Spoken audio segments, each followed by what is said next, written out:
Nero చక్రవర్తి కూడా క్రైస్తవ్యం మీద ఉక్కుపాతం మోపాడు. భయంకరమైన శ్రమలకు, భయంకరమైన హింసలకు కారకుడయ్యాడు నీరో.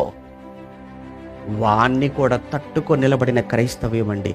నీరో లాంటి నియంతను, నీరో లాంటి మూర్ఖుడైన ప్రపంచ చక్రవర్తిని తట్టుకొని నిలబడిన క్రీస్తు రాజ్యం ఈరోజు పనికి మాలిన, ఏ అక్షరము తెలియని అజ్ఞానులైన, మత ఛాందస్సవాదులైన, డబ్బు కోసం పనిచేసే వీళ్ళు క్రీస్తు రాజ్యాన్ని, క్రీస్తు సంఘాన్ని, బైబిల్ని ఏదో చేసేస్తాం అనేటప్పటికీ ఏమైపోద్దని మీరు అనుకుంటున్నారు చెప్పండి? ఏమీ అవ్వదు, ఏమీ చెయ్యలేరు. ఎందుకు? ఇప్పుడు క్రీస్తుకు ముందు 500 ఏళ్ల క్రితమే చెప్పాడే, దేవుడు స్థాపించిన రాజ్యాన్ని ఎవడు నాశనం చెయ్యలేడు, అంతముండదు ఆ రాజ్యానికి. ఎందుకు? ఒకవేళ దీని వెనకాల మనిషి ఉంటే మరొకరు జయిస్తారు, కానీ దీని వెనుకున్నది దేవుడు కనుక ఇది దేవుడి రాజ్యం, ఇది ఆయనది సంఘం. దేవుడు స్వరక్తమిచ్చి సంపాదించుకున్న తన సంఘం. ఇది ఎవరిది సంఘం? ఆయనది. ఎవరిది రాజ్యం? దేవుడిది. నువ్వు దేవుని రాజ్యాన్ని లేకుండా చేస్తానంటున్నావు, నువ్వు పోరాడుతుంది దేవుడితో. ఇటు దేవుడితో పోరాడగలవా? నువ్వనగా ఏ మాత్రం నువ్వు? ఒక దూత వస్తే తెల్లవారేసరికి 185,000 మంది అష్షూరు సైనికులు శవాలైపోయారు.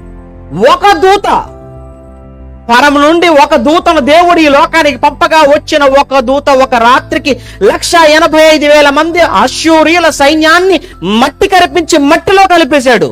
ఒక్క దూత.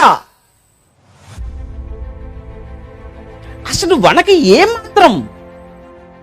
నువ్వు ఎవరితోనో మాట్లాడేది, నువ్వు సవాలు చేసేది, ఛాలెంజ్ చేసేది ఏదో పాపం అమాయకుడు, ఒక సేవకుడికి, పాస్టర్కి అనుకుంటున్నావు. నువ్వు ఏదో ఒక ప్రాంతంలో క్రైస్తవులకు నువ్వు అనుకుంటున్నావు. కాదు కాదు కాదు కాదు, నువ్వు సవాలు చేస్తుంది సాక్షాత్తు సర్వోన్నతుడైన దేవుడికి నన్న సంగతి మర్చిపోతున్నావు నాయన నువ్వు.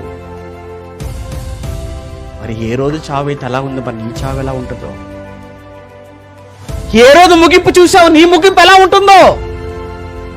నీవైతే నీ ముగింపు అలా ఉండకూడదని, ఉండొద్దు అని ఆ దేవుడు వేడుకుంటావు, తెలుసా? కోరుకుంటావు. ఎందుకు? దేవుడు కూడా అదే కోరుకుంటాడు. వద్దు, అవన్నీ ఎందుకు చెప్పాడు? నువ్వు అలా చావాలని కాదు, అలా చావకూడదని దేవుడు ఉద్దేశం. అందుకే ఆయన అంతటా అందరూ మారు మనసు పొందవలనని దీర్ఘశాంతముతో ఆయన కనిపెడుతున్నాడు. నీ విషయంలో కూడా నువ్వు కూడా మారాలి, మారాలి, మారాలి, మారాలి అని. నేను మారను మారను మారను మారను అంటావా? ఎలా పోతావు చెప్పలేము. ఏమో ఏ రోజు కూర్చుంట్లనే వస్తుందేమో. నీరో అనేవాడు ఆఖరికి అంత చేసి చివరికి వాడే చంపేసుకున్నాడని, వాడిని ఎవడు వాడే చంపేసుకున్నాడు. ఎందుకు? క్రైస్తవ్యాన్ని అంతం చేస్తావా? క్రైస్తవులను ఎవరు లేకుండా చేస్తావా? ఆ తర్వాత చరిత్రలో మీరు చూడండి, 300 సంవత్సరములో, కాబట్టి క్రీస్తు శకం 300 సంవత్సరాలు అదే రోమా సామ్రాజ్యం, డయోక్లీషియన్ అనేటువంటి చక్రవర్తి వచ్చాడు. వాడు వచ్చేసి వాడు ఒక భయంకర చట్టమే చేశాడు, శాసనమే చేశాడు. ఏంటి క్రైస్తవులదే ప్రార్థనాలయాలు ఏవైతే ఉన్నాయో అవన్నీ పడగొట్టేసేయండి, వాళ్ళు చదువుతున్న ఆ గ్రంథపు ఆ చుట్టలు ఏవైతే ఉన్నాయో అవన్నీ కూడా తెచ్చేసి తగలబెట్టేసేయండి, వాళ్ళ బలవంతంగా తీసుకుని వెళ్ళిపోయి మన రోమా దేవతలు ఎవరైతే ఉన్నారో వాళ్ళ దగ్గర తీసుకెళ్ళిపోయి వారికి మొక్కించండి, వాళ్ళు అర్పించేటట్టుగా చేయండి. మేము చెయ్యము, కాదు, కూడదు అని అంటారా? తీసుకొచ్చి జైలు పడేయండి, లేకపోతే చంపేసేయండి అని క్రైస్తవ్యానికి వ్యతిరేకంగా 4 చట్టాలు చేస్తే చాలా ఇబ్బంది పడ్డారు. గ్రంథాలు తీసుకొచ్చి తగలబెట్టేశారు. తగలబెట్టిన ఆ చోటనే ఒక స్తూపం కట్టాడు వాడు.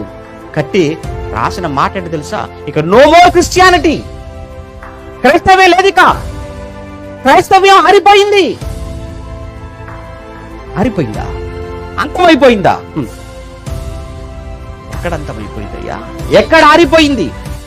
ఎవండి, ఒక ప్రపంచాన్ని పరిపాలించినటువంటి రోమా సామ్రాజ్యంలో ఒక చక్రవర్తి అయిన డయోక్లీషియన్ అనే వాడే ఇంత కఠినంగా క్రైస్తవం మీద ప్రవర్తించి, ఇంత కఠినంగా వారి పట్ల తన వైఖరి, చట్టాలు, శాసనాలు చేసి ఇంత హింసిస్తేనే క్రైస్తవ్యం నిలబడినప్పుడు, క్రైస్తవాన్ని ఏమీ చేయలేకపోయినప్పుడు ఎవరండి అంతకంటే పవర్ఫుల్ లీడర్? ఎవరు చెప్పండి ప్రపంచంలో?